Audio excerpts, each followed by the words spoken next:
Olá, queridos ouvintes da Rádio Cristal FM. Eu sou o psicólogo Djalma Lopes e hoje apresento o nosso 7º programa, Momento da Psicologia, com o tema Construindo a Saúde Mental no Trabalho. É um programa direcionado a você, trabalhador, dona de casa, motoristas, cobradores, pilotos e comissários da aviação, toda essa galera que trabalha com a tecnologia da informação, segurança pública, profissionais de saúde, do comércio, da construção civil, da educação, todos os microempreendedores, vocês autônomos, vendedores, fiscais, gestores, enfim, se você trabalha, seja sozinho ou em grupo, o tema de hoje está bastante voltado para o seu estado emocional, no aspecto da saúde.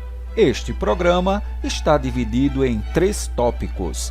O primeiro trata do conceito de saúde mental. O que vem a ser saúde mental? O segundo tópico apresento os aspectos saudáveis e não saudáveis no ambiente do trabalho.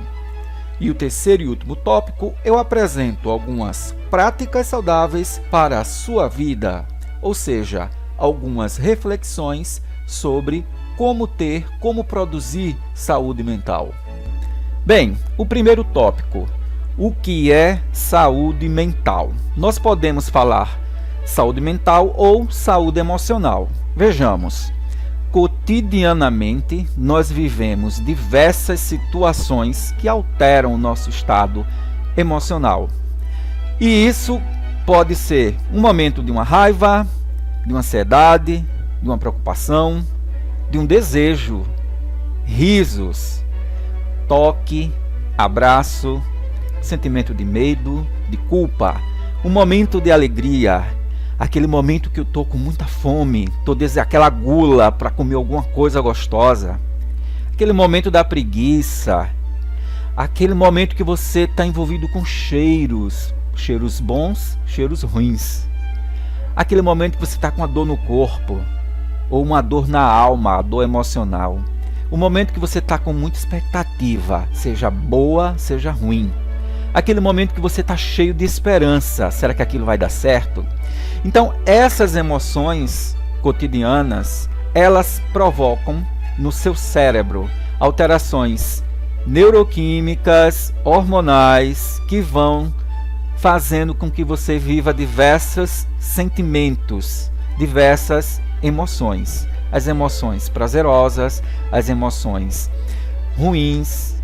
E aí você vai aqui neste programa hoje aprender a identificar essas questões, estas emoções, de forma a trabalhar o seu comportamento para a saúde. Você vai viver o sentimento ruim, tá? Vai viver o sentimento bom, mas vai aproveitar os dois para buscar sempre um equilíbrio. O que acontece é que se tem muito preconceito quando se fala em saúde mental, que associam logo: vou ficar louco, né? Fulano tá doido. Então isso dá muito medo. Eu também costumo usar mais o termo saúde emocional. Para algumas pessoas isso suaviza mais a expressão. Então, o seu estado emocional, nós estamos vivendo um momento da vida que a saúde emocional, ela está bastante em voga, sendo muito discutida. Fala-se muito de pessoas que estão adoecendo das suas emoções de diversas formas, através dos transtornos de ansiedade, que tem inúmeros sintomas, principalmente sintomas físicos. A ansiedade traz muita fadiga, muito cansaço. Você pode até ter dormido bem, mas você se acorda muito mal. Você fica muito sem energia, peso no corpo, tontura, náusea, vômito, calafrios, arrepios, formigamentos, alteração do batimento cardíaco, então insônia. Então há uma série de sintomas no seu corpo físico que é manifestação do seu estado emocional, de ansiedade, de tristeza e outros casos de depressão. Como lidar com tudo isso? O que é, afinal, uma saúde emocional? Será que é possível ter acesso a essa saúde emocional? Olha só, não existe 100%, ninguém é 100% saudável. O nosso corpo está sempre tentando se equilibrar. A todo instante, processos químicos acontecem no nosso corpo buscando o equilíbrio. Então, essa zona de estar equilibrando é um sinal de saúde. Não é saúde quando há um desequilíbrio duradouro, que é quando você permanece no estado de não saúde, que representa um estado de doença, por muito tempo. Digamos, você passa uma semana com dor de cabeça. Aí é complicado, né? Você está doente. Agora, determinadas doenças são sinais de que algo precisa ser repensado em sua vida.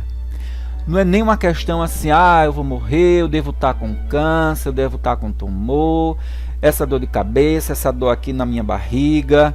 A gente já pensa o pior. Este é o costume, porque você não sabe o que está acontecendo, você já pensa o pior. Então, como eu estou falando de questões emocionais, muitos sintomas, eles vêm para o nosso corpo como forma de nos alertar que precisamos pensar sobre nossa vida. É um momento de parar. É claro que existem as doenças, que você vai para o médico constata, olha, seu nível de glicose está alto, seu colesterol está alto, está influenciando nestes sintomas. Mas fazendo essa diferenciação, fui para o médico, está tudo bem. O meu organismo está bem, mas eu não estou. O meu corpo não anda bem, mas o médico disse que isso é emocional. Então, vamos tratar o emocional. Bem, a saúde mental, dentro de um conceito da Organização Mundial de Saúde, diz que é um estado de bem-estar, onde você vai reconhecer suas habilidades para lidar com os estresses normais da vida, e aí você vai conseguir trabalhar de modo produtivo e contribuir para o seu meio ali. Saúde mental não é ausência de doença. Como eu falei, existe um equilíbrio entre as duas, saúde e doença.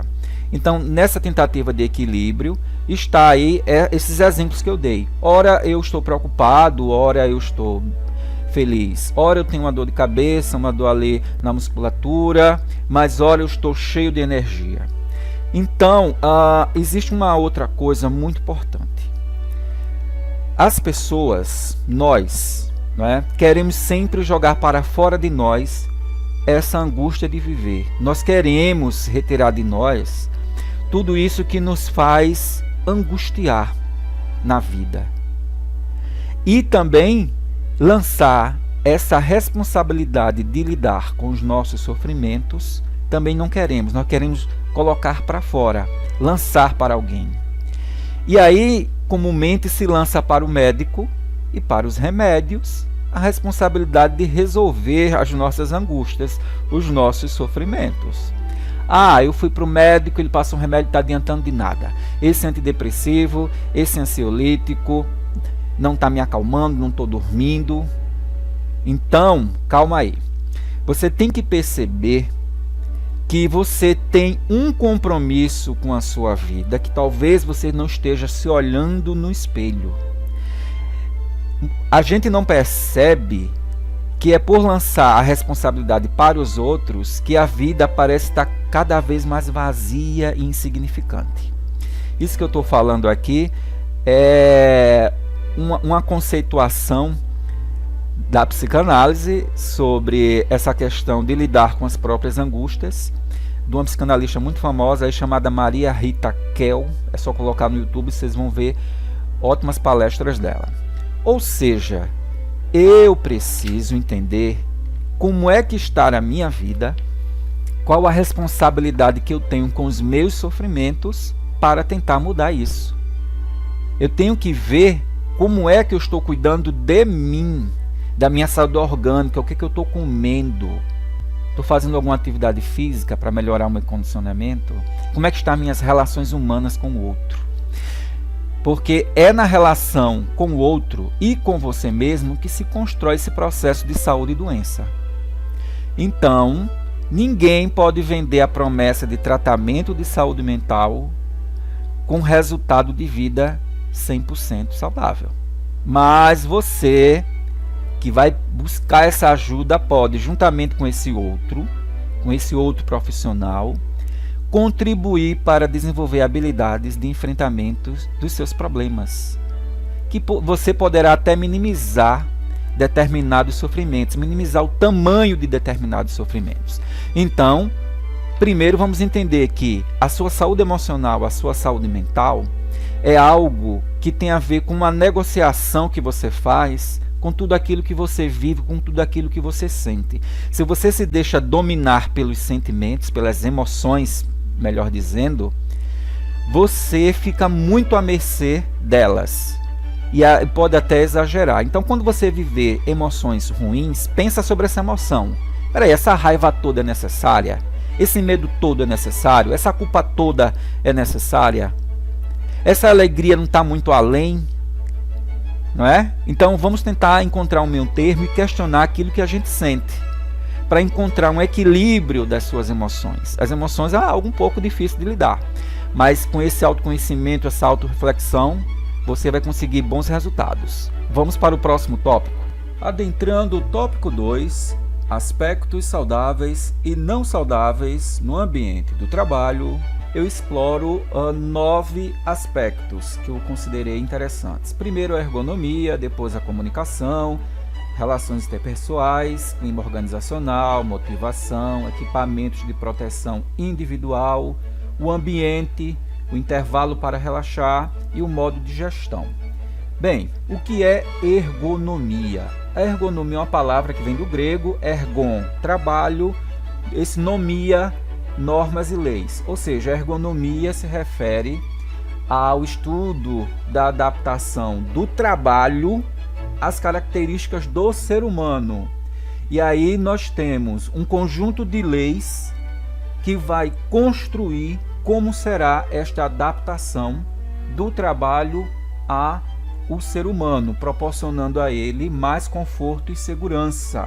E como resultado, maior desempenho nas atividades do trabalho, lucratividade e progresso da empresa. Bem, então a gente entende que a ergonomia está voltada para as questões humanas. Não é pegar o ser humano e adaptar ele às máquinas.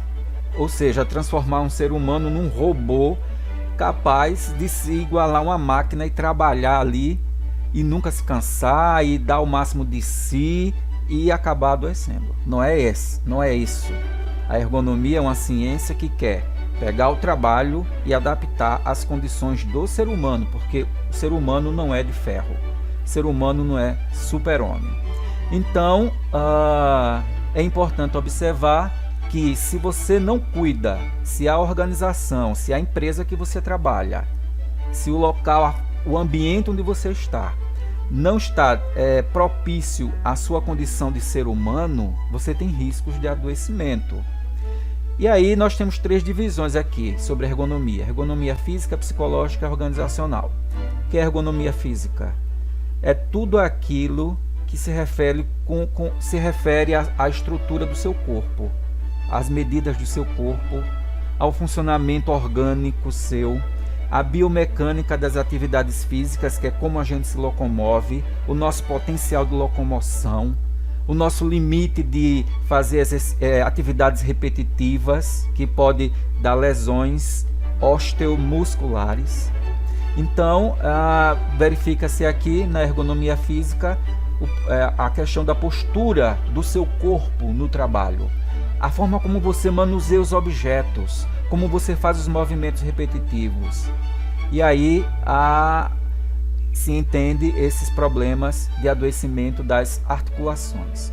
Já a ergonomia psicológica tem a ver com a questão também do aprendizado. Trata-se dos processos mentais, de como o meu trabalho favorece a minha memória ou piora a minha memória. Imagina você atendendo, lidando com muita gente, com uma demanda muito grande de papéis, sua memória vai dar conta? Imagina um ambiente que está tudo espalhado, de repente você perde alguma coisa que está ali embaixo dos seus olhos, mas você não está enxergando. Sua memória, sua percepção, seu raciocínio, sua resposta motora isso vai estar prejudicado. Depende da organização dali do seu ambiente, cada coisa no seu lugar, cada coisa sendo feita na sua vez, um atendimento cada um na sua vez, porque aí você cria uma harmonização, uma tranquilidade para exercer a sua atividade. Será que isso é possível no seu trabalho? Eu estou colocando aspectos saudáveis. Esses aspectos saudáveis são importantes para você analisar o que tem no seu trabalho e o que não tem. Então, se o aspecto saudável que eu apresento você está encontrando, ótimo para você. Se você não está encontrando, é bom você pontuar, porque aí você vai tendo um raciocínio, aí uma conscientização do que está afetando a sua saúde no trabalho. E aí você também já está encontrando respostas. Poxa, eu poderia amanhã arrumar aquela minha mesa, eu poderia criar uma organização diferente no meu trabalho. Vou conversar com o chefe, com os amigos, propor, gente, vamos tentar encontrar soluções. Pois bem, essa ergonomia psicológica aí está se preocupando com seu estado mental, a sua capacidade de atenção e raciocínio. Bem, e a ergonomia organizacional diz respeito à realização de condições em que o trabalhador possa estar devidamente situado na empresa, consciente de suas atribuições. Ou seja, eu ocupo um cargo e tenho determinadas funções. Então, eu estou consciente do que eu faço aqui. Todo mundo sabe do seu papel no trabalho. Quando cada um sabe o que faz, isso traz saúde, porque você conhece os seus limites e o limite do outro. E ninguém atrapalha o trabalho do outro. Mas tem organizações que o funcionário vira um bombril, né? Ele é multiuso. Ele serve para tudo.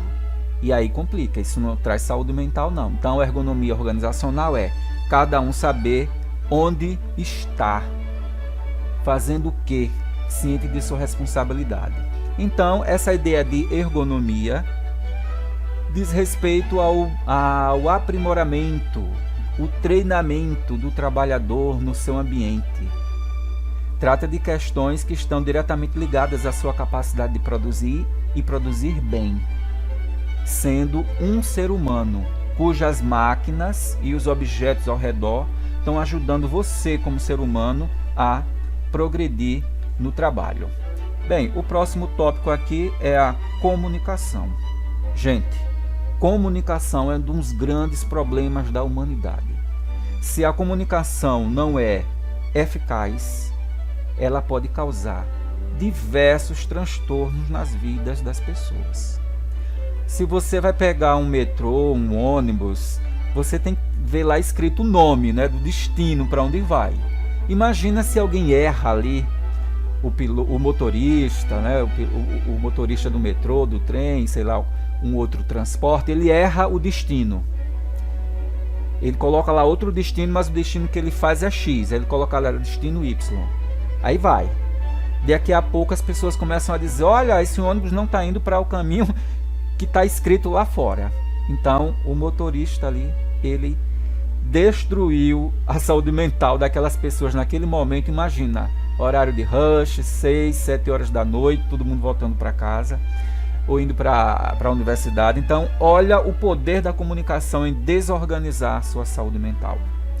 E a comunicação, ela é capaz de o quê? De orientar as pessoas. Você usa a comunicação para pedir, solicitar, para cobrar, para avaliar, para ensinar, para motivar, para explicar, para influenciar, para direcionar as pessoas, para dar exemplos, para estabelecer objetivos, para seduzir, para produzir resultados, né? E as pessoas que estão recebendo a comunicação, cada uma tem aspectos diferentes, porque tem pessoas que privilegiam a questão visual.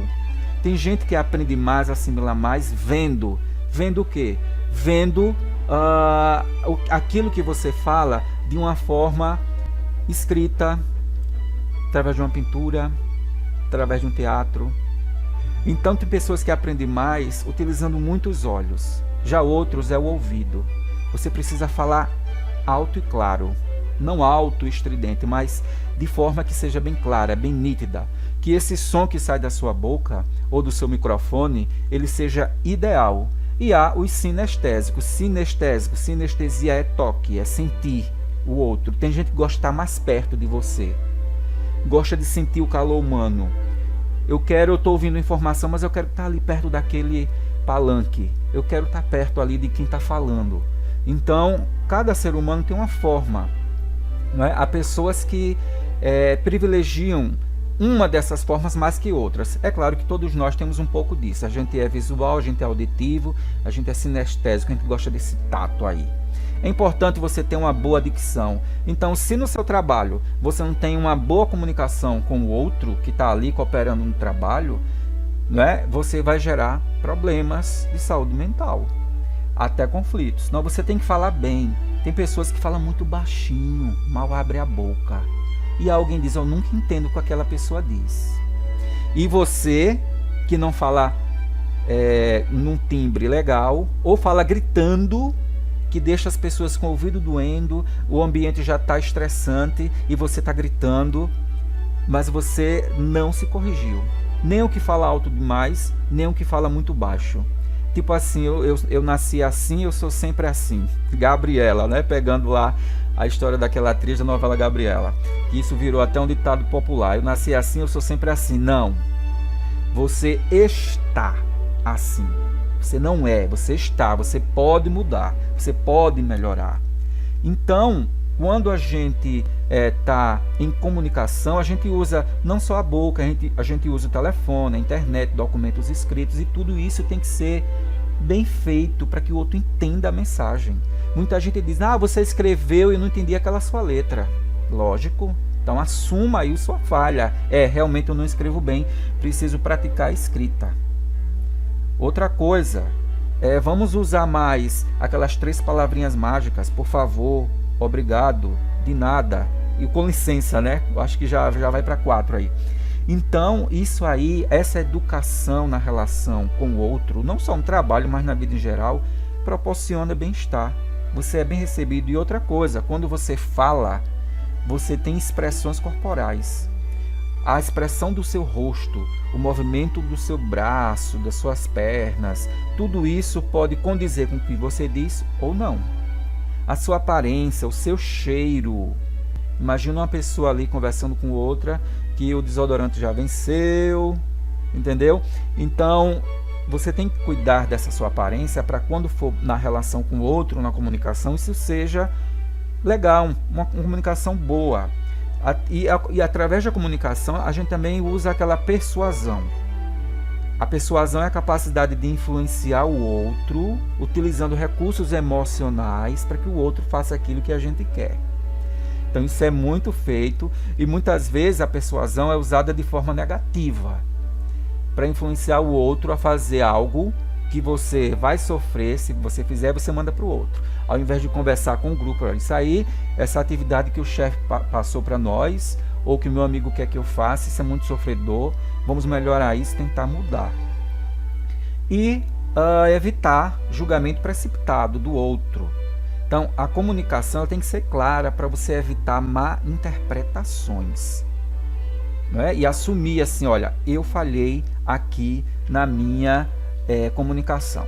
Bem, relações interpessoais. A relação interpessoal tem muito do uso da sua inteligência. Porque assim, olha só, primeiro você se relaciona com você, relação intrapessoal. Depois você se relaciona com o outro, relação interpessoal. O modo como você se relaciona com você é um modo que você também vai utilizar para relacionar-se com o outro. Se você é uma pessoa que admira as suas qualidades, se você é uma pessoa que se acha otimista, você provavelmente vai relacionar-se com o outro fazendo um elogio ao outro em sua qualidade. Você vai dizer para o outro que tudo é aprendizado. Agora, se você se relaciona com você de forma pessimista, eu não sou muito competente nisso, eu sou muito burro, olha, eu erro sempre, eu não estudei, eu sou muito fraco. Há uma tendência ou você supervalorizar demais o outro, ou você também tratar o outro dessa mesma forma. Que o outro não é capaz, que ninguém vai conseguir. Então, olha primeiro para dentro de você. Porque, sabe de uma coisa, o ser humano tem um potencial criativo. Nós temos um potencial de desenvolvimento que precisa ser trabalhado, mas para isso você precisa se olhar no espelho, buscar a ajuda de um profissional para enxergar o que você tem para trabalhar. Então, essa relação interpessoal é a sua capacidade de entender e reagir diante do humor do outro, do desejo do outro, do temperamento do outro, da ideia do outro, dos interesses, motivações, dos valores do outro. Então, o outro pode vir com qualquer diferença de pensamento. Eu preciso ter um equilíbrio emocional. Usar a minha emoção e minha razão de forma equilibrada, ser empático, me colocar naquele lugar. Aquela pessoa ali agiu assim com essa violência. Por quê? Se você já conhece, isso vai te ajudar. Ela sempre é assim, uma pessoa mal educada, tem história de vida difícil, mas não vou enfrentar com a mesma moeda. Eu vou dizer para ela que a educação ainda existe, que vamos lembrar que somos amigos, que esse seu comportamento está no extremo, você me deve desculpas, tenha calma, dê um tempo e depois a gente volta a conversar, pense sobre esse seu comportamento em relação a mim. Então dessa forma você sai e o outro é que fica mal, né? Que ele vai sim ter um sentimento de culpa. E você saiu por cima no sentido que você usou a sua inteligência emocional. Tá? Então assim, o que sai da boca do outro para te afetar de forma bem negativa é veneno. E você não precisa tomar esse veneno para si. Saiu da boca do outro. Ele só vai atingir você se você permitir. Então construa estratégias nessa relação interpessoal. Bem, mas nós vivemos com amigos de todos os tipos, né, de humor. Tem aqueles que gostam muito de fofoca, os que se fazem sempre de vítima, os que sempre contam vantagem, o egocêntrico, que o universo é o meu umbigo. Tudo eu interpreto conforme o meu mundo. O que o outro interpreta sobre uma situação, eu não aceito, eu sou egocêntrico.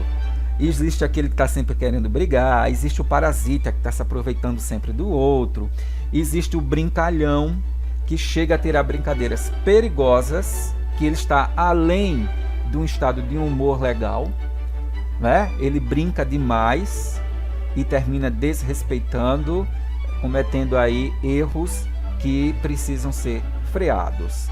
Então, mais essa diferença toda de comportamento nas relações interpessoais ela é importante, porque isso vai construir em nós uma habilidade de crescimento. Isso vai proporcionar que nós, ao ver essas diferenças, a gente possa enxergar o que não deve fazer e que comportamento não deve ter, ou que comportamento eu devo ter, que qualidades daquele meu colega ali são interessantes que eu posso copiar para mim.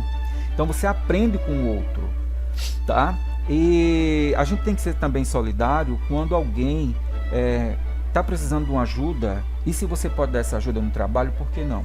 Amanhã pode ser você que precisa. Eu vou fazer hora extra. Não é hora extra, é um momento, né? E você acorda com aquela pessoa. Espero que quando eu precisar você também me ajude, porque tem pessoas que precisam ouvir isso, né? Então nessa relação interpessoal a gente precisa dar aquele bom dia, boa tarde, boa noite, um aperto de mão, o abraço, o beijo, o sorriso, tá? E não é uma boa conduta nós só criticar os outros. Quando você quer criticar alguém, você critique o que ela fez. Não diga que eu estou criticando você porque você é assim, você não sabe escrever, você não sabe falar. Não. Olha, isso que você escreveu aqui, a escrita teve uma falha. A escrita teve uma falha. Olha, a tua voz saiu um pouco alta. A sua voz saiu um pouco baixa. E não, você não sabe falar, você não sabe escrever. Porque quando você pega a pessoa pelo todo, você está destruindo aquela pessoa no seu potencial de crescimento e aprendizado. Então, se você tem uma crítica para fazer, pega essa ideia. Critica o gesto que ela fez. Olha, você ergueu assim a mão, parecia uma forma agressiva. Então, essa sua mão aí, controla essa sua mão, pelo amor de Deus. Então, você usa até um humor como forma de aprendizado. Você é uma pessoa que, mesmo que ela não seja equilibrada, que não seja calma, você é uma pessoa tão calma, você está usando o humor, né, o contraditório. Baixa essa mãozinha, isso não é você, você tem melhores qualidades. Então, É assim que a gente trabalha em equipe, colaborando uns com os outros. Mas existe também problemas, né, na gestão aí, principalmente a gestão pública, que ela vem com uma ideia de gestão compartilhada, participativa, ou seja, todo mundo coopera para gerir. Você pode ser o diretor de uma unidade de saúde, diretor de algo da justiça, seja qual for a organização. Aí, se você pensa, eu que mando, aí você está numa relação vertical, todos os outros estão abaixo de mim. Aí você já está se colocando num pedestal perigoso para você, porque nenhum pedestal se sustenta, porque nenhum ser humano sustenta essa posição de o grande outro, eu sou o onipotente, porque a natureza humana não é assim. A máscara cai e toda a sua incompetência vai cair, porque ninguém é capaz de fazer tudo perfeito, precisa de ajuda. Então essa administração pública gerencial que nós temos hoje, ela é mais na horizontalidade. Eu, gestor, e os colaboradores que são os trabalhadores e até a comunidade ali fazem parte da administração, dando opiniões de como melhorar. E isso é saudável. Não é saudável quando alguém manda sem nem perguntar ao outro o que é que você acha dessa ideia, dessa função. Então, vamos pensar nisso, porque você é um ser humano. Então, nós estamos nos relacionando com amigos de trabalho, com clientes e com máquinas. As máquinas podem nos adoecer, assim como os clientes e usuários das instituições e os nossos gestores. Então, nós temos que construir uma relação aí com esses outros, de forma a estar todo mundo aqui, ó. Nós estamos num pé de igualdade, porque somos humanos e a gestão deve ser compartilhada, mesmo que o seu cargo seja, digamos, superior ao meu em termos de salário e de comando e controle da empresa. Vamos colocar o pé no chão, um precisa do outro. Então, existem competências importantes que nós devemos ter no relacionamento interpessoal, que diz respeito a tudo isso que eu venho falando aqui. Você tem que ter habilidade em se comunicar, cultivar afinidades, amizades, e mesmo que você não vá com alguém, né, você não gosta daquela pessoa porque ela é um pouco problemática, tá? Então você evita, você tem o contato com ela, o contato que é necessário simplesmente.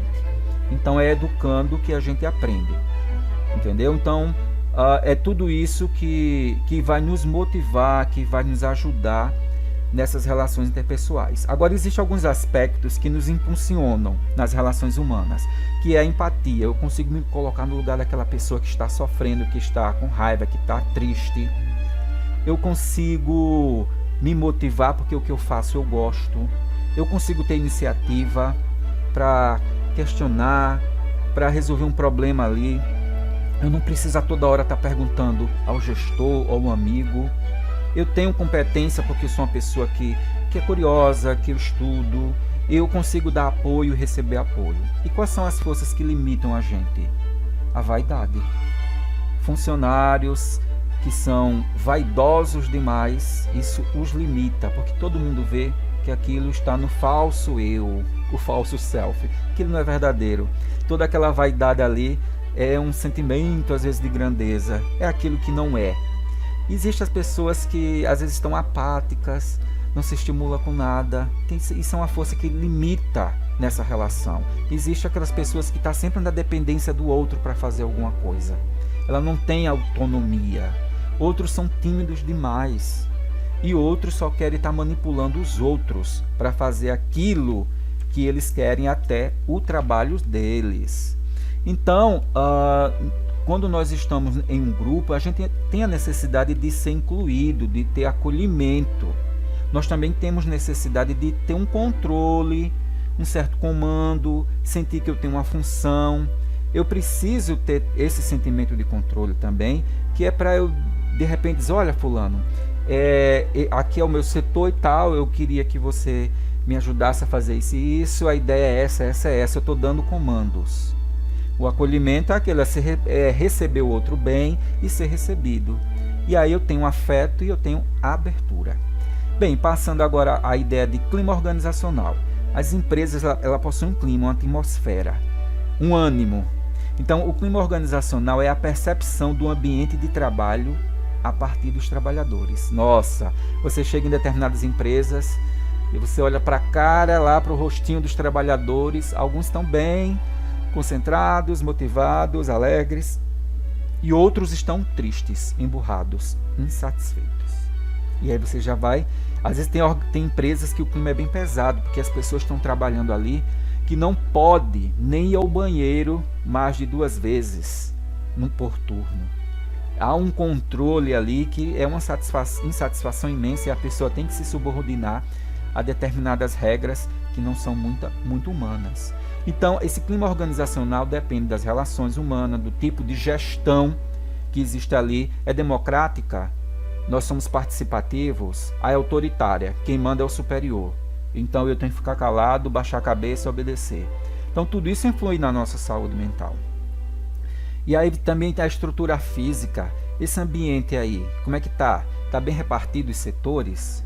Ventilação, né? Tem água para todo mundo, os banheiros, né? Tem um momento do lanche. Então, esse ambiente aí do trabalho ele tem a ver com a qualidade de vida no trabalho.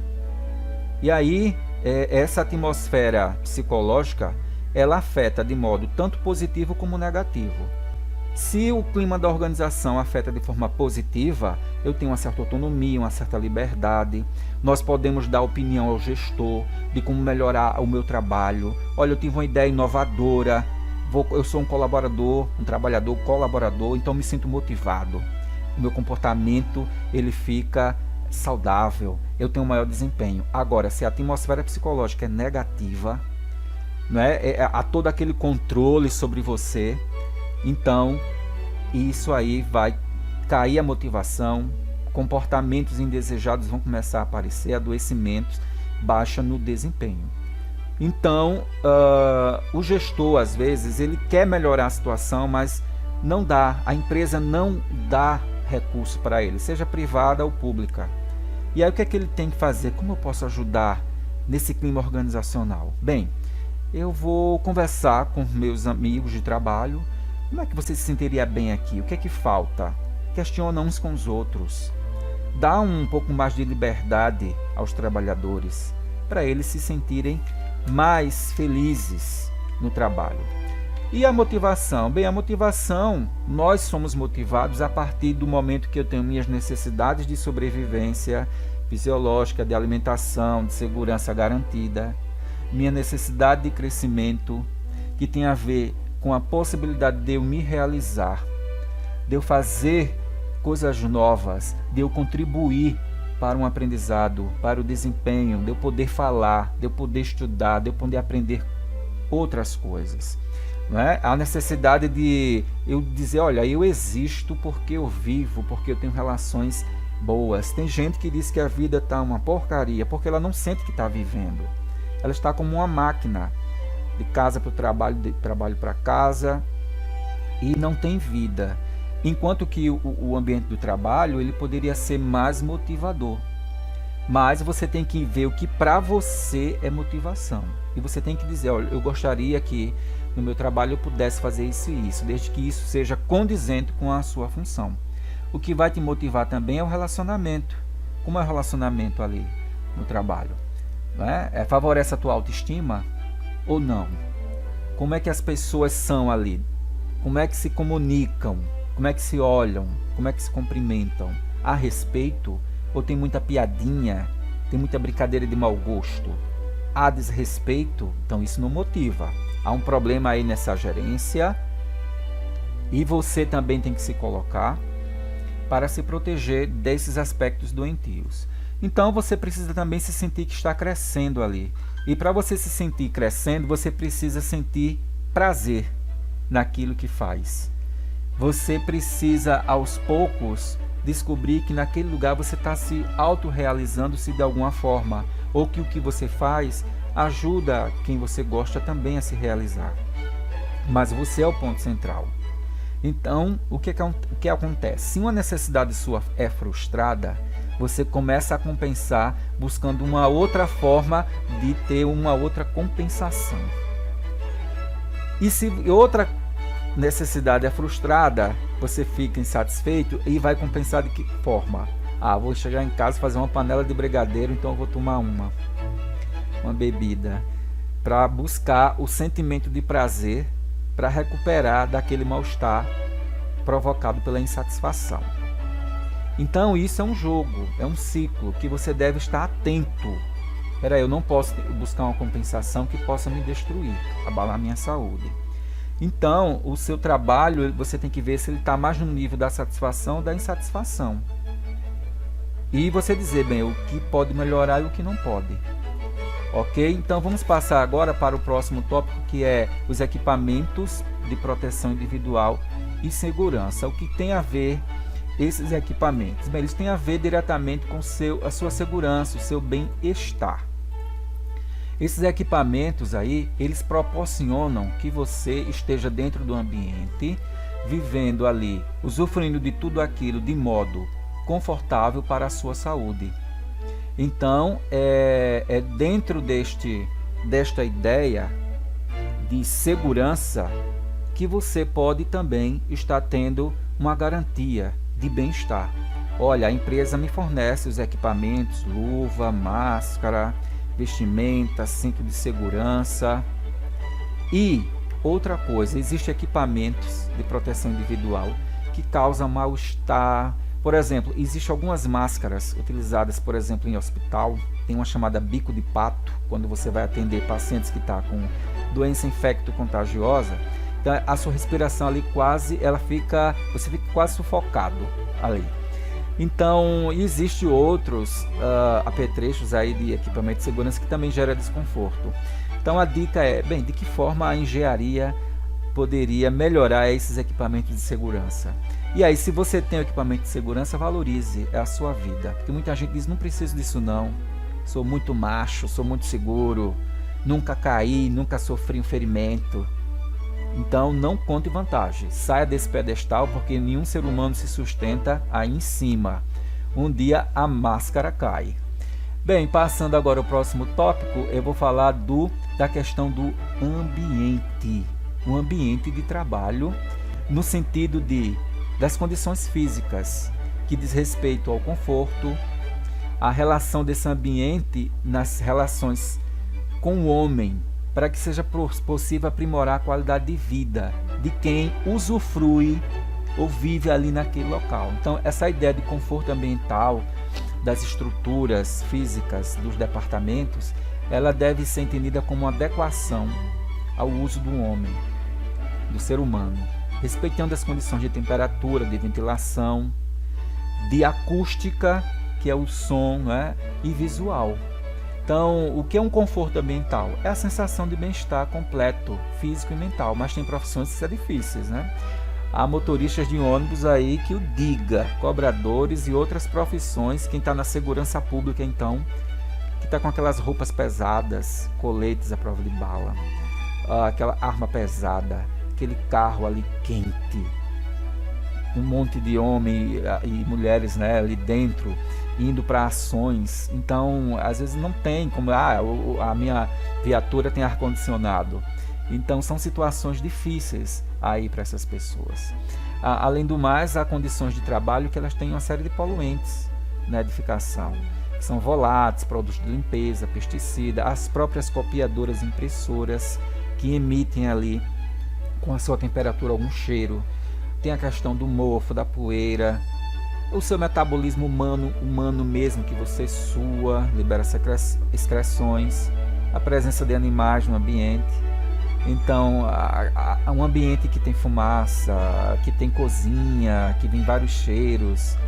Então, existe toda uma questão aí que envolve a saúde, o seu bem-estar no seu local de trabalho. E isso você precisa levar em conta para entender que a sua saúde mental não está ligada a só um aspecto, são vários aspectos que eu estou colocando aqui. E outra, seja um fiscalizador também. Observe se não há algum risco que você precisa chamar o bombeiro para fiscalizar. A vigilância sanitária. um técnico de manutenção, porque às vezes o próprio gestor pode esquecer, ou ele mesmo não tem condições de resolver aquilo. Alguém tem que fazer uma denúncia anônima, por exemplo. Então é uma forma de você proteger o ambiente em que você trabalha. Quantas empresas aí nós já ouvimos, olha, explodiu, incendiou, desmoronou, mas muitas vezes os próprios trabalhadores estavam vendo aquele processo pouco a pouco acontecendo. Isso um dia vai cair, isso vai queimar, esse monte de fio aqui vai causar um incêndio. Não deixe passar isso.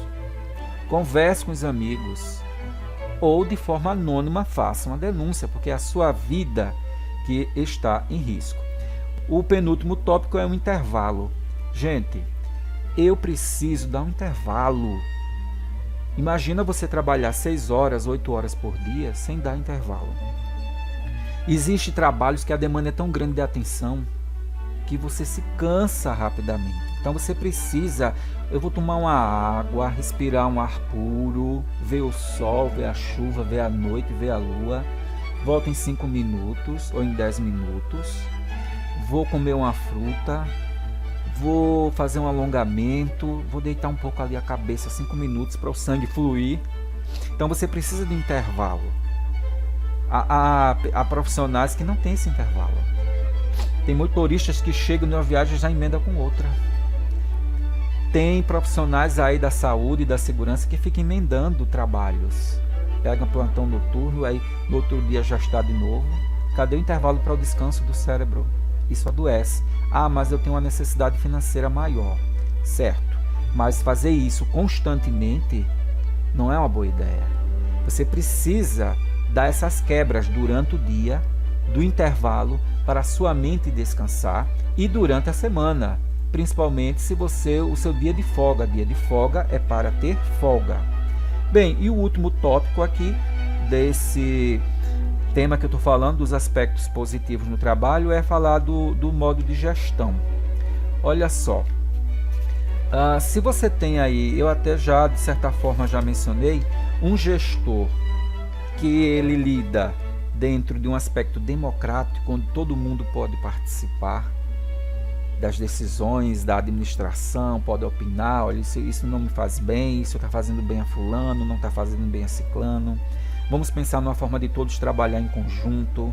Olha, calma, eu estou tentando trazer um ar-condicionado, eu estou tentando ver se consigo mais coletes à prova de bala.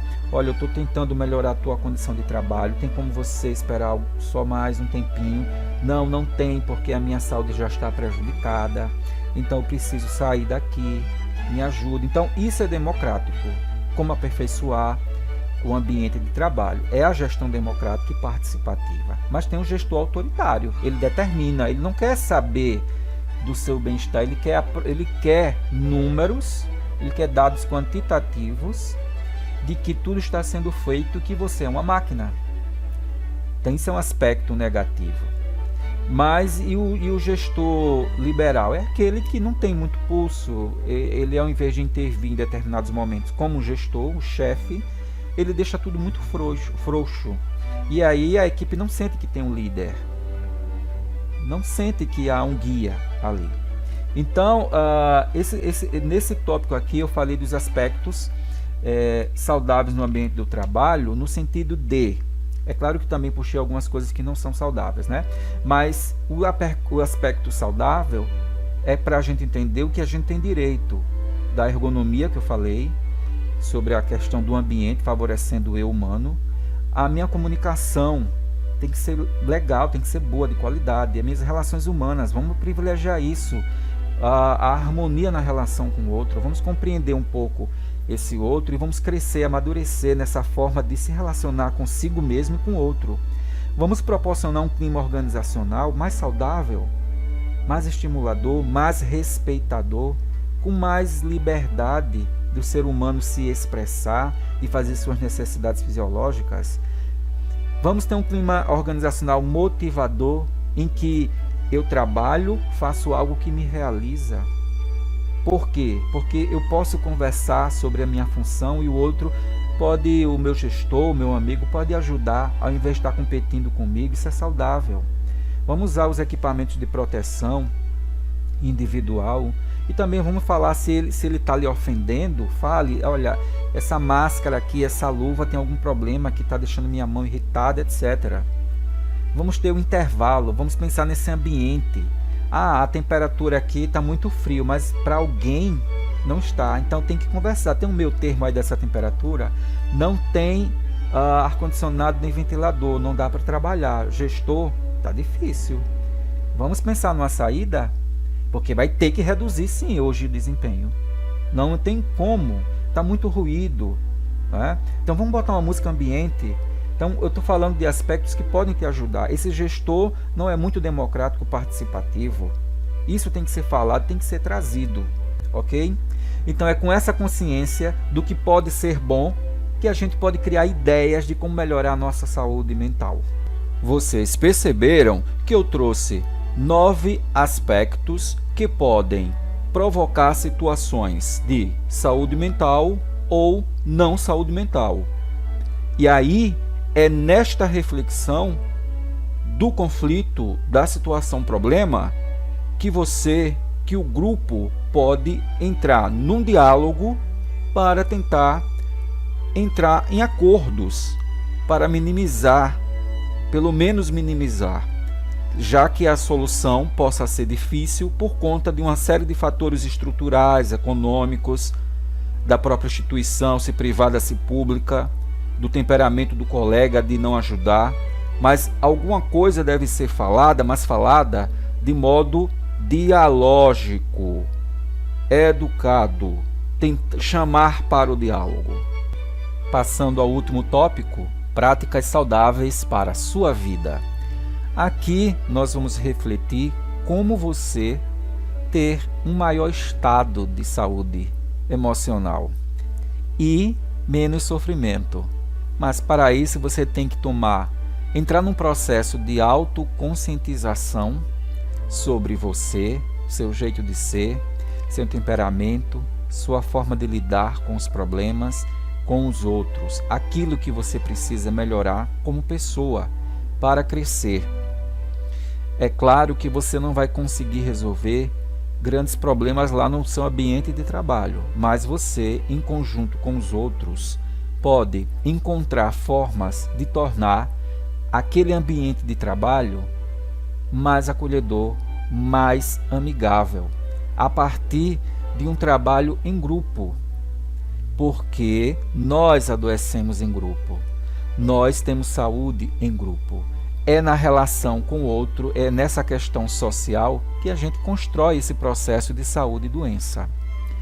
Ainda que seja difícil, é preciso falar sobre o assunto. Quando você não fala, tem medo de falar de determinados assuntos, como os adoecimentos no trabalho, os problemas da empresa, essa questão da depressão, transtorno de ansiedade, o suicídio, a gente fica mais tenso. Então é preciso conversar e não tenha medo de falar sobre essas coisas. Falar é uma forma de exteriorizar a ansiedade. É dividir com o outro uma angústia e isso ameniza. E quando você encontra em alguém, um profissional, um suporte, uma compreensão maior sobre esses problemas, eles reduzem a carga de sofrimento em nós.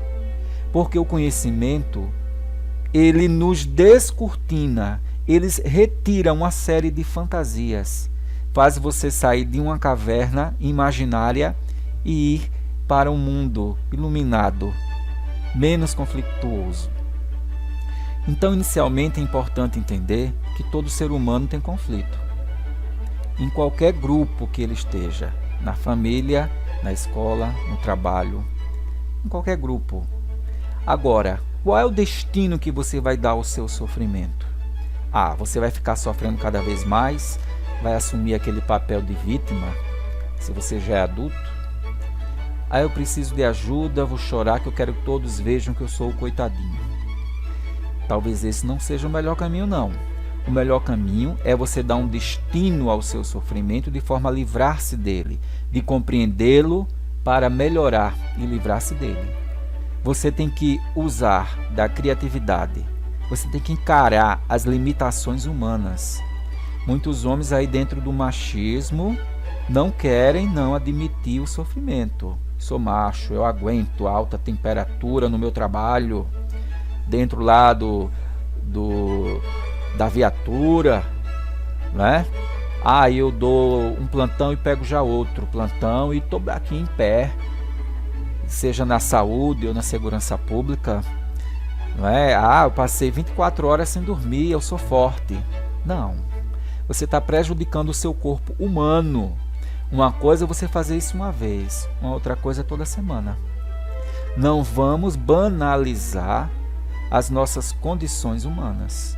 Vamos respeitar o corpo. Você tem um ciclo circadiano no seu corpo, que é aquele ciclo manhã, dia e noite, que rege o funcionamento do nosso corpo.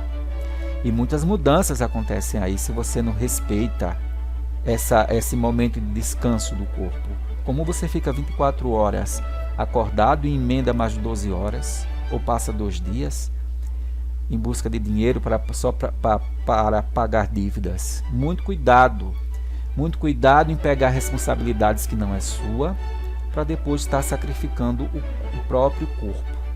Isso é uma atitude que não é de fortaleza, não.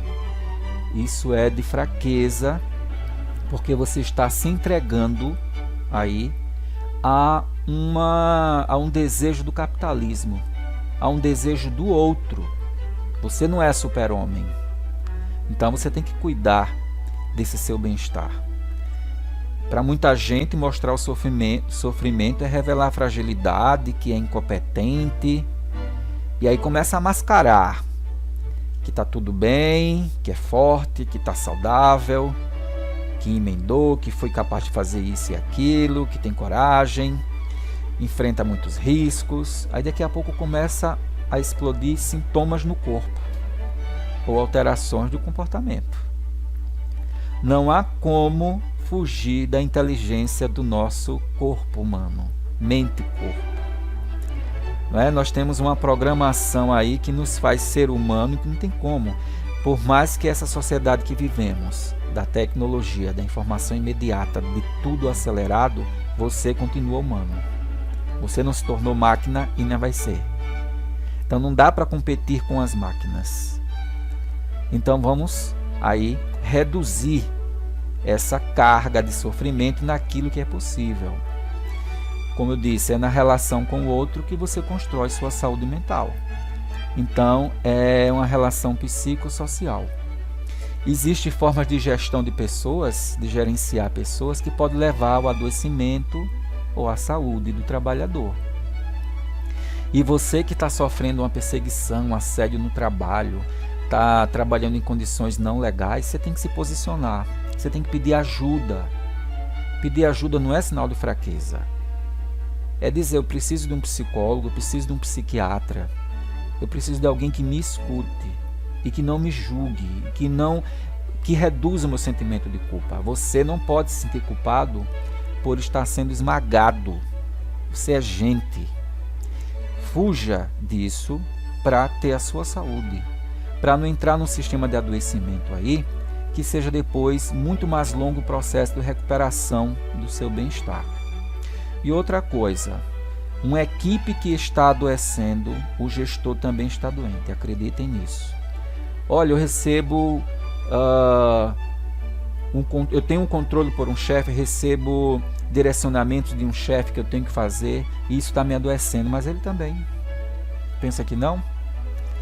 Ele está vendo que está fazendo mal a você, por mal que ele seja, ele já está doente. Porque ele já vive dentro desse sistema patológico. E não existe a ideia de um gestor saudável e uma equipe adoecendo. O gestor saudável geralmente tem uma equipe saudável. É um grupo. No grupo todos se afetam. Se um não está bem, é possível que o outro também se contamine. Alguma coisa não vai bem ali naquele grupo. O próprio gestor pode adoecer toda a equipe.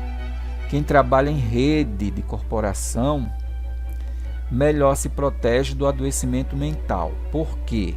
Porque quando você está num grupo ali, você está dividindo. Se esse grupo permite a divisão de conflitos, de diálogo, então vocês estão dividindo um com o outro o sofrimento, e a estrutura para aguentar, ela torna-se maior. Você compartilha com a estrutura do outro a sua dor. Você não fica sozinho, que a sua estrutura não pode suportar e você adoecer. Mas quando você fala do seu sofrimento, que é o sofrimento do outro, que o outro fala para o outro, você cria uma rede que vai tentar se sustentar. E um vai tentar dar um apoio ao outro, e ambos, todo o grupo pode tentar construir uma forma de minimizar tudo aquilo. Então, e quem trabalha isoladamente é uma situação de maior fragilidade. Por exemplo, aquele que trabalha sozinho ali com o computador, ele está mais frágil, porque ele não tem um compartilhamento muitas vezes. Há pessoas que trabalham em casa. Na engenharia civil, você tem um trabalho mais compartilhado. A questão da segurança, ela torna-se um conjunto. Os equipamentos de segurança, um olha se o outro está dando segurança ao outro que está embaixo, que está em cima, tem toda uma fiscalização, apesar de acontecer acidentes. Então, e também há empresas que lançam para o trabalhador várias responsabilidades, tipo assim, toma aí, se vira e dê conta, quero resultado, produza. Veja bem, essa pessoa que já está delegando essa responsabilidade para o outro, ela já mostra que ela não é saudável. Porque ela está fugindo de uma condição humana, está buscando resultado dentro de uma política que não é nada humanizada, e está sofrendo, porque ela já está pensando assim e está se acabando a própria saúde, já está jogando no outro essa responsabilidade.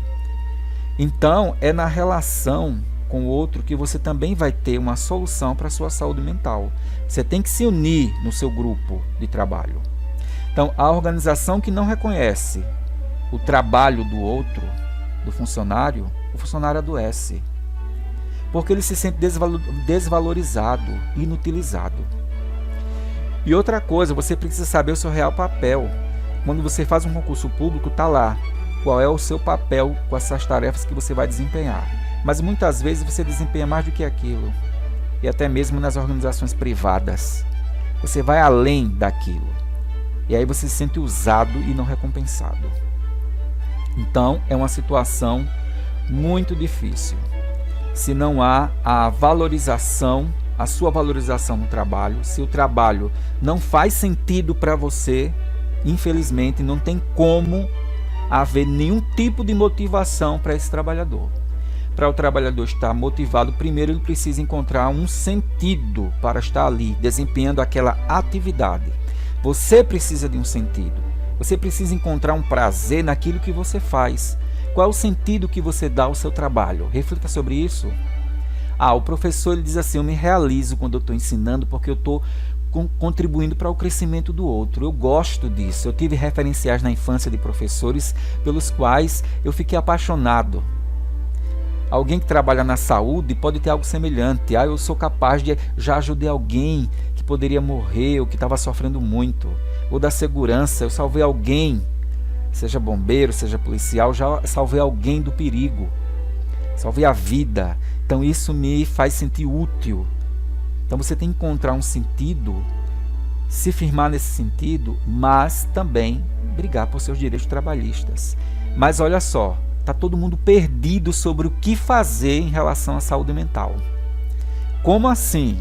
Muitos sindicatos não sabem o que fazer, muitos gestores não sabem o que fazer, muitos administradores, seja públicos ou privados. Por quê? Porque tem que mexer nas bases. E essas bases são muito complexas. Tem todo um sistema capitalista de produção e tem toda uma realidade dessas novas tecnologias, da informação imediata, de tudo ser muito rápido e veloz. A produção tem que ser rápida, tem que ser de qualidade. Então você vai mexer com uma série de coisas aí que impliquem perdas. Mas ninguém quer perder. Todo mundo, a maioria só quer ganhar. Nós temos que perder para ganhar. Para desfazer algo que está errado, tem que desmoronar alguma coisa. Um prédio que está em ruína, você tem que implodir. Ele tem que cair, ele tem que desabar e ser reconstruído.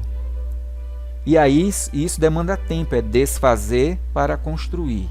Isso é o que acontece na terapia, com o psicólogo, na psiquiatria. Tem que dar uma pausa para desfazer uma série de coisas que foram mal feitas, seja na educação, seja na criação, na sua percepção de mundo, mudança de valores, para se reconstruir e encontrar um novo sentido, para ir em busca de novas realizações.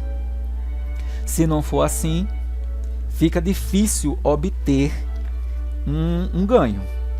Existe uma teoria que está muito em voga aí, chamada minimalismo, que é ter o básico, viver com o necessário. Então você se predispõe a viver com o essencial, usufruir daquilo que você tem, trabalhar menos, ter qualidade de vida, porque a gente vive aí o excesso do consumo material e que isso está adoecendo muito. Então assim, você quer viver mais ou você quer consumir mais? Muita gente aí rica está reduzindo essa ideia de ostentação, porque está difícil viver nesse mundo materialista.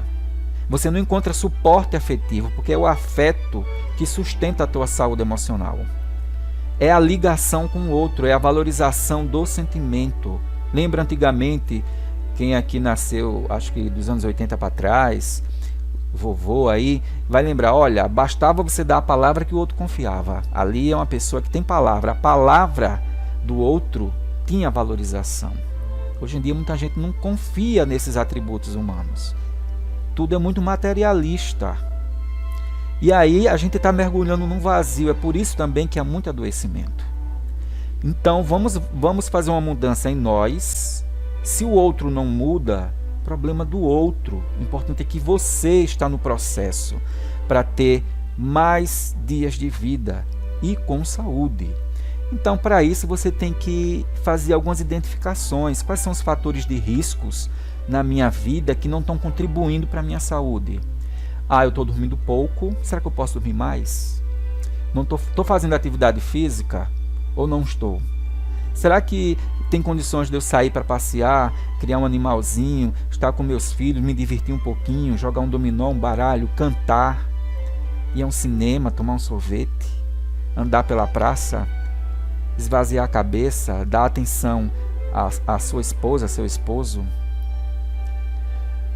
E não esperar que os sintomas piorem. Identifique logo, parece que eu estou adoecendo. Tem um amigo meu que eu acho que está adoecendo. Gente, olha, fulano, você viu o comportamento dele? Será que ele está adoecendo? Vamos dar um apoio, vamos chegar, vamos conversar. Se abre, pode confiar. Não zombe da angústia do outro. Respeite e acolha. Porque amanhã pode ser você. Se você também não já está adoecendo. Como é que está a minha alimentação? Eu estou comendo muita porcaria na rua.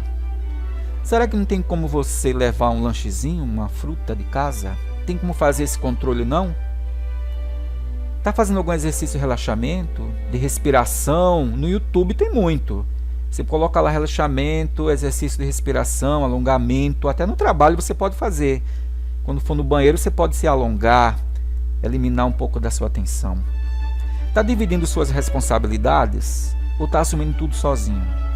Está pegando responsabilidade que não é sua e colocando nas suas costas? Isso não dá saúde, não. O outro tem que assumir a responsabilidade dele, para ele aprender e se desenvolver. Olha, nós temos um leque de necessidades fisiológicas como sono, alimentação, respiração, sexo. Necessidade de segurança, que é, eu tenho que receber o meu salário no final do mês, porque eu me sinto seguro, que eu vou alimentar minha família, vou fazer alguma coisa que me satisfaça. Saúde, tem um posto de saúde, tem a UPA, será que está funcionando? Será que eu vou poder usufruir? Meu plano de saúde está bom?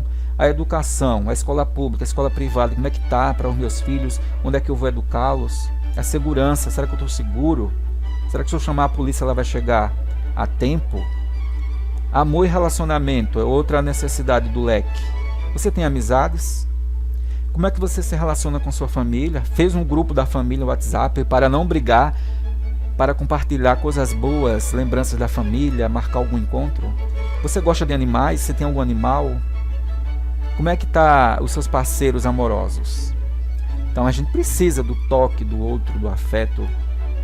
Como é que está a sua estima? Que tem a ver com confiança, respeito a si e respeito aos outros e autoestima. Tem gente que não respeita nem a si mesmo. Tem um comportamento muito vulgarizado que deteriora as suas qualidades físicas. Tem gente que já se autopune e quer punir todo mundo. Ou seja, diz que é feio, é gordo, é magro, sou horroroso, sou horrorosa, sou burro. E aí faz isso com os outros. Aí não dá. Essa amizade aí tá difícil.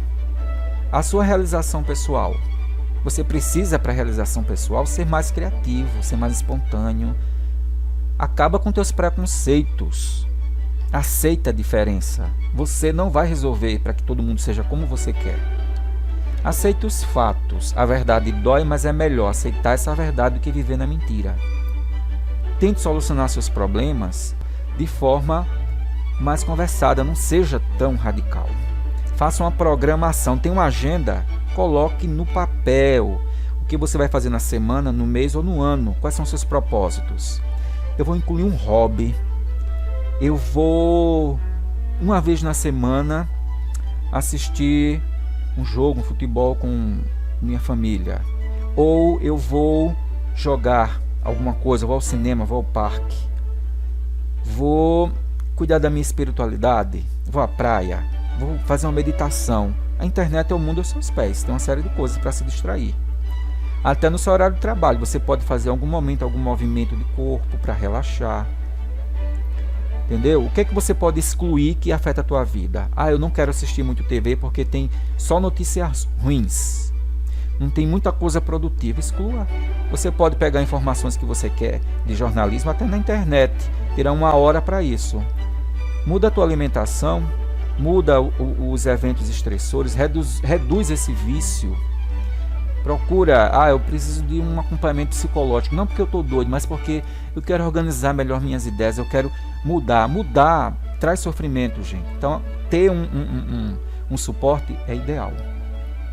Então, com consciência das limitações humanas, da limitação da empresa, tá? Consciência do seu sentimento de impotência, até onde você pode ir e até onde você não pode ir, é saudável. Porque você começa a reconhecer que você não pode ir além.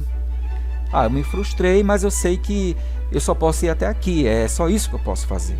Você não pode sacrificar a sua saúde em prol de ninguém. Primeiro está você, ok? Então, olha só, vamos incluir mais humor, mais toque, mais abraço, mais respeito, mais atividade lúdica. Coloca uma poesia. Vamos fazer um grupo, gente, no grupo do WhatsApp, o grupo do trabalho. Gente, essa semana vamos fazer uma competição de poesia. Cada um inventa uma poesia. Mesmo que seja engraçado, vamos rir, vamos elogiar. Essa semana que vem, cada um conta uma piada. Alguém manda uma música que goste. Vamos, músicas diferentes. Você pode até rir, mas é a música do outro, vamos respeitar. E também não seja uma pessoa tão ofendida com tudo, não é? Existe esse momento. Seria bom que tivesse o palhaço da alegria em todos os trabalhos, né? Que ele chegasse lá animando o ambiente. Então, olha, fotografar, tirar fotos. Tirei fotos da paisagem, vou mandar pro grupo. Gente, essa foto dá valor. Que legal, eu li um livro e tal. Vamos dançar? Chama para dançar. Isso produz no cérebro a produção de neurotransmissores que regulam o teu organismo, que diminui os hormônios estressores, como o cortisol, que é produzido lá em cima dos rins, nas adrenais. Esse cortisol ele aumenta o seu metabolismo, ele prepara o teu corpo para uma luta, ele te eleva a uma condição de enfrentamento de situações estressoras importantes. O estresse é bom na vida porque nos motiva, mas se isso é contínuo, o desgaste é sempre, é todo dia. Então você vai ter a hipertensão, você vai ter a dor de cabeça, dor muscular. Mas se você fizer essas atividades de relaxamento do cérebro, você vai ver. O seu cérebro ele vai encontrar uma tranquilidade e regularizar todo o teu organismo. Então, qual é o resultado? Outra coisa interessante, competição no trabalho. A competição no trabalho produz, sabe o quê? Destruição dos laços afetivos. Mas tem psicólogos, tem muito coach falando que nós devemos ser competitivos. Olha só, muita calma com essa competitividade. porque existe aí uma propaganda muito pesada de competitividade capaz de derrubar o outro, de não reconhecer que o outro é humano. E aí supervaloriza um funcionário, ele é o melhor do mês, maior desempenho, maior produtividade, e aí ele se sente, né? Nossa, ganhei os holofotes. Quem não gosta de holofotes? Mas faz uma análise. E os outros que não conseguiram bater essa meta que o sistema capitalista quer, que a lucratividade da empresa quer? Como vai ficar? Ah, eu sou um fraco. Ah, eu não sou capaz. Eles querem que você pense assim: não, eu vou vencer ele. Eu vou superar ele, eu vou trabalhar, eu vou me dedicar mais, que eu vou ser melhor no próximo mês. Eu vou estar com minha foto ali estampada no quadro da empresa. Cuidado com isso. Isso, determinados destaques não queira para a sua vida, não. Porque será que você não já faz o suficiente? Será que a empresa, para ter mais produtividade, mais lucratividade, não precisa melhorar suas condições de trabalho? Então cuidado quando você se adere à empresa como se fosse ela. Eu sou a empresa sou eu. Cuidado, que você pode estar dando o seu sangue demais por algo que te adoece e não te reconhece. Até nas faculdades aí a gente vê a exigência de produção de artigos, crianças estudando o tempo inteiro e não tem hora para ser criança, para descansar. Adolescente precisa não fazer nada também. Criança precisa estar também no seu momento de brincadeira, sem estar preocupado com estudo. Tem o horário de estudar, tem o horário de trabalhar, tem o horário de estar com a família, tem o horário do lazer. Então, a sua saúde mental no trabalho não vem só do trabalho, vem da sua história de vida, vem de contextos sociais. E você precisa se posicionar. Porque muita gente não sabe não o que fazer diante dessa ideia de saúde mental. Como eu falei, mexe com a sua vida individual, com seu modo de ser, seu temperamento, sua personalidade, mexe com o investimento em infraestrutura física, de material, de recursos humanos, precisa de mais empregados, a empresa não pode pagar mais mão de obra, e aí sobrecarrega quem está ali. É muito ampla as causas do adoecimento do trabalho, mas você tem que se proteger. Então, tenta aí compreender que a saúde vem de ações coletivas na sua família, na sua comunidade, no seu trabalho. Ok? Então, para não ficar só tratando a doença e esquecer das causas. Que deu uma melhorada, mas vai voltar, porque você não tratou a causa.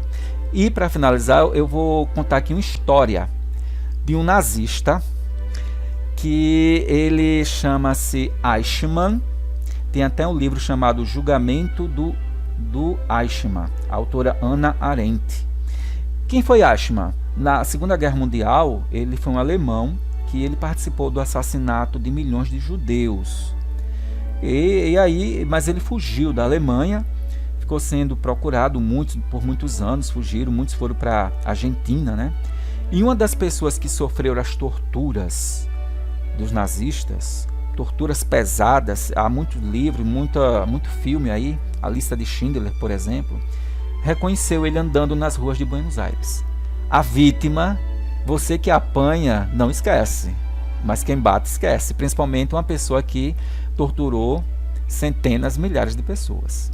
E ele andando nas ruas lá de Buenos Aires, foi reconhecido por uma das vítimas muitos anos depois. A pessoa, olha lá, aquele lá foi o que me torturou na Alemanha. E aí essa pessoa denunciou às autoridades, o cara foi pego, levado para o tribunal lá em Jerusalém e foi julgado. Durante o julgamento tinha as testemunhas de defesa e de acusação. Foi descoberto que ele tinha uma vida normal na Alemanha, uma pessoa super legal, um ótimo vizinho que ia à igreja, tinha boas relações, gostava de animais. E aí todo mundo, nossa, eu pensei que esse cara era o demônio incorporado, uma pessoa odiada pelos seus vizinhos, pelos filhos, pela mulher. Mas a gente está ouvindo aqui relatos bons dele. Sabe o que ele dizia? Ele disse, eu não tenho culpa do que eu fiz no julgamento. Eu fiz porque fui obrigado a fazer. Era o meu trabalho fazer. Eu tinha que dar conta da minha função. eu tinha que sobreviver, eu tinha que cuidar da minha família. Olha só, a banalização da violência e da injustiça. Ou seja, não seja um ástima da vida. Não diga que tinha que fazer algo errado para sobreviver. Não diga que tinha que humilhar o colega de trabalho, enganar, trapacear. Porque aí você vai estar banalizando a violência. E mesmo que você não seja o demônio, nem um psicopata, existe esse risco de, pela sobrevivência, a gente fazer atrocidades com o outro. E isso, veja que esse personagem aí, não li bem o livro, né, qual foi o final dele, o que aconteceu, mas ele foi preso, condenado, não sei se está vivo ou já morreu. Mas não seja esse tipo de funcionário, que pela empresa você vai fazer qualquer coisa que possa afetar a vida, a saúde mental do outro. Porque a violência já está na mídia aí, tudo banalizado. Está no Facebook, está na internet, a gente vê pessoas mortas. Ah, morreu. Ah, bem feito. Olha, fez errado porque quis. É tipo assim, é como se reduz aquele impacto da violência. E aí você vê tudo já como meio que normalizado. Isso é doentio. A sociedade está doente porque o ser humano não deve se aceitar nem normalizar o mal em suas vidas. Então, com este programa, o meu objetivo foi levar para vocês uma ideia de saúde mental que tem a ver com N fatores, que se reflete lá no seu trabalho e que o próprio trabalho, a sua instituição, a sua empresa também contribui para o seu adoecimento. Isso você sabe, por conta do tipo de gestão que existe ali, por conta dos amigos que você tem no trabalho, que às vezes não contribuem, pela falta de conscientização dos próprios direitos. O próprio sindicato muitas vezes não consegue ou não faz alguma medida para contribuir para o teu bem-estar. Mas você tem que fazer algo. Dentre essas várias questões aqui que eu levantei, sobre possibilidades de construir uma saúde mental melhor, você precisa pensar e anotar. Quando você anota no papel, a tua mente organiza isso melhor. Você diz, eu vou fazer umas mudanças na minha vida, alimentação, alguma atividade física. Porque senão, o resultado é só cuidar da doença e não das causas. Bem, foi um prazer ter a atenção de todos vocês. E na próxima sexta estarei aqui entre 10 e 11 horas da manhã na Rádio Cristal FM. E para quem perdeu este programa, basta acessar o YouTube e digitar Programa Momento da Psicologia. Um abraço!